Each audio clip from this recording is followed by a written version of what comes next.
मंजुं सामूर्वस्वां तन्मकञ्जामहे सुगन्धिं प्रचुरगणम् उर्वारुक्मिव वन्दनामित्योनुक्षीयमां तातं स्वाहा स्वाहा भुवं स्वाहा जुमं त्र्यम्बकं यजामहे सुगन्धिं पुष्टिवर्धनं उर्वारुक्मिव वन्दनामित्योनुक्षीयमां तातं श्रीशाम्ब सदाशिवाय नमो नमः स्वर्णजालेश्वराय नमो नमः महादेवाय नमो नमः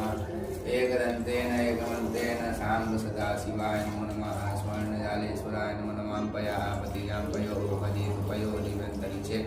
पयोदाः पयस्पतिः प्रतिशः सञ्जुवय्यं मातामधेनु समुत्पन्नं सर्वैः साधिं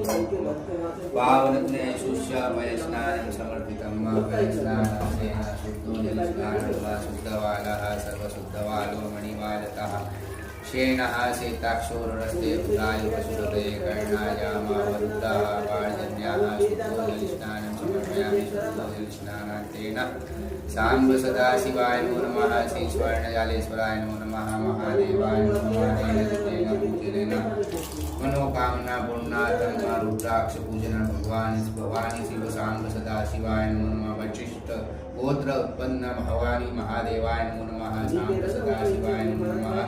प्रियतान नमः शुक्लार्पणमस्तु शिवार्पणमस्तु सांब सदाशिवाय नमः।